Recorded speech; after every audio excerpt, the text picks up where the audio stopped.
ओम नमः शिवाय। नमस्कार दोस्तों, स्वागत है आप सभी का आपके अपने यूट्यूब चैनल खुशहाल ज़िंदगी में। होली के साथ ही फाल्गुन मास समाप्त होकर चैत्र महीने का आरंभ हो चुका है और चैत्र मास का हमारे हिंदू धर्म में बहुत अधिक महत्व है। इस महीने में कई प्रकार के व्रत त्यौहार रखे जाते हैं। इसी महीने में चैत्र नवरात्रि, रामनवमी, बसियोरा पूजन इत्यादि किए जाते हैं। तो आज की वीडियो में बात करेंगे चैत्र नवरात्रि की। साल भर में कुल 4 नवरात्रि के व्रत रखे जाते हैं, जिनमें से 2 सामान्य नवरात्रि होते हैं, जिसे कि एक चैत्र महीने में किया जाता है, एक अश्विन मास में किया जाता है, और 2 गुप्त नवरात्रि होते हैं। जो चैत्र मास की और अश्विन मास की नवरात्रि होती है, यह सात्विक पूजा विधि होती है। इस दौरान माता की साधना करने से भक्तों के घर में अन्न, धन, सुख संपदा बनी रहती है। बहुत से लोग बड़ी नवरात्रि यानी कि जो अश्विन मास की नवरात्रि होती है, केवल उसी दौरान माता की कलश स्थापना करते हैं, जोत जलाते हैं, व्रत करते हैं, कन्या पूजन करते हैं। लेकिन वास्तव में जो माता के भक्त हैं, उन्हें चैत्र और अश्विन दोनों ही महीने की नवरात्रि के नियमों का पालन करना चाहिए। आज की वीडियो में हम चैत्र मास की नवरात्रि के बारे में बात करेंगे। चैत्र नवरात्रि का आरंभ कब से हो रहा है, कब तक रहेगा, और चैत्र नवरात्रि में कलश स्थापना किस दिन की जाएगी, कलश स्थापना का शुभ मुहूर्त क्या होगा, यदि चैत्र नवरात्रि में व्रत नहीं करते हैं तो भी माता रानी को किस प्रकार से आप इन 9 दिनों में प्रसन्न कर सकते हैं, इस पे पूरी चर्चा करेंगे। वीडियो को अंत तक जरूर देखिएगा। हिंदू धर्म में चैत्र नवरात्रि का विशेष महत्व है। पंचांग के अनुसार साल में कुल 4 नवरात्रि होते हैं, जिनमें 2 गुप्त नवरात्रि होते हैं, जिसे तंत्र साधना के लिए सबसे अच्छा माना जाता है। वहीं जो दाम्पत्य लोग हैं, जो सात्विक विधि से माता को प्रसन्न करना चाहते हैं, उनके लिए 2 अन्य नवरात्रि जो कि चैत्र और शारदीय नवरात्रि होती हैं। ये दोनों ही नवरात्रि अत्यंत उत्तम माना जाता है माता को प्रसन्न करने के लिए। ऐसे में चैत्र मास के शुक्ल पक्ष की प्रतिपदा तिथि से आरंभ होने वाली नवरात्रि को चैत्र नवरात्रि कहा जाता है।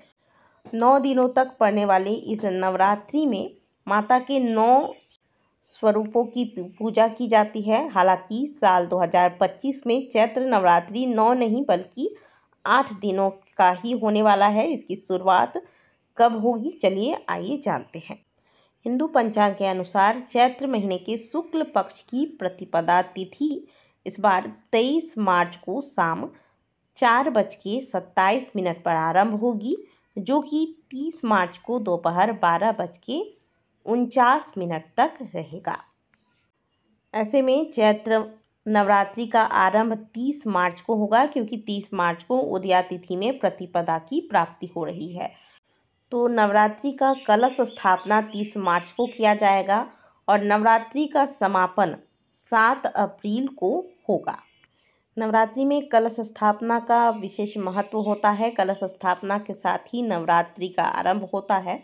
तो इस बार चैत्र नवरात्रि के दौरान कलश स्थापना का जो शुभ मुहूर्त होगा वह होगा 30 मार्च को सुबह 6:13 से लेकर सुबह 10:22 तक। और वहीं दूसरा जो मुहूर्त होगा वो होगा कलश स्थापना का अभिजीत मुहूर्त, जो कि दोपहर 12:01 से लेकर दोपहर 12:50 तक रहेगा। इन दोनों ही मुहूर्त में आप चैत्र नवरात्रि की कलश स्थापना कर सकते हैं। यदि आप माता रानी को प्रसन्न करना चाहते हैं लेकिन चैत्र मास की नवरात्रि में आप कलश स्थापना नहीं करना चाहते हैं, तब ऐसे में आपको क्या करना चाहिए। देखिए, माता रानी के भक्तों को दोनों ही नवरात्रि के नियमों का पालन करना चाहिए। भले आप यदि कलश स्थापना नहीं कर सकते हैं तो आप सामान्य विधि से माता की पूजा करें। एक चौकी पर लाल रंग का वस्त्र बिछा दें, इस पे माता की फोटो स्थापित करें, एक अखंड ज्योत माता के समक्ष लगाएं। आप चाहें तो जवारे भी बो सकते हैं अलग से। और नवरात्रि के इन 9 दिनों में प्रतिदिन प्रातःकाल जल्दी उठें, माता की सुंदर विधि से पूजन करें, माता को चंदन का तिलक लगाएं, और महिलाएं हैं तो माता को सिंदूर अवश्य अर्पित करेंगी जो विवाहिता महिलाएं हैं। माता को गुलहर के पुष्प अर्पित करें, गुलहर के पुष्प की माला चढ़ाएं, माँ को लौंग बतासे का भोग लगाएं। 9 दिन के जो 9 अलग अलग भोग बताए जाते हैं वह 9 दिन आप चढ़ा सकते हैं। आवश्यकता नहीं है कि आपने कलश स्थापना ही किया हो तो ही आपको 9 दिन अलग अलग भोग चढ़ाना है। आप बिना व्रत के भी इसी विधि से सात्विक भोजन लेते हुए प्रतिदिन माता की पूजा कर सकते हैं और प्रतिदिन दिन के अनुसार माता को भोग अर्पित कर सकते हैं। पूजन के पश्चात माता की आरती अवश्य करें। इन 9 दिनों में सुबह शाम दोनों समय माता की आरती होनी चाहिए। इन 9 दिनों में भले आप व्रत नहीं रखते हैं लेकिन आपका जो भोजन है वह शुद्ध सात्विक होना चाहिए। प्याज लहसुन का सेवन तो बहुत दूर की बात है, आपको घर में अपने रसोई में भी इन्हें नहीं रखना चाहिए। इसलिए नवरात्रि से पहले अपने घर की अच्छी सी सफाई कर लें, किचन की सफाई कर लें और घर में जो प्याज लहसुन वगैरह है इन्हें पहले यूज़ करके ख़त्म कर लें, या फिर जो अगर बच जाता है इन्हें निकाल कर घर से बाहर कहीं आप छत पे रख दें या फिर बालकनी में अलग कहीं रख दें। और घर की बहुत सुंदर साफ़ सफाई करने के बाद पूरे घर में गंगा जल का छिड़काव करें। नवरात्रि के पहले दिन घर के मुख्य द्वार पर स्वास्तिक बनाएं हल्दी कुमकुम से। घर के मुख्य द्वार पर नीम आम के पत्ते और पुष्प इत्यादि मिलाकर तोरण बनाकर लगाएं। और इन 9 दिनों में घर के मुख्य द्वार के पास, वैसे तो कभी भी नहीं रखना चाहिए लेकिन 9 दिनों में इसका विशेष ध्यान रखिएगा, घर के मुख्य द्वार के पास शाम के समय या फिर दिन में कभी भी चप्पल जूते का ढेर ना लगा हो, इसे आप साइड में रखें, सजा कर रखें। घर में जो आपका पायदान है मुख्य द्वार पर वह फटा हुआ ना हो या इसे उल्टा करके ना रखें। घर के मुख्य द्वार पर प्रतिदिन शाम के समय एक दीपक लगाएं और साफ सफाई का विशेष ध्यान रखें। इस प्रकार से आप बिना व्रत के भी, बिना कलश स्थापना के भी इन नियमों का पालन करते हुए माता रानी की पूजा इन 9 दिनों में कर सकते हैं।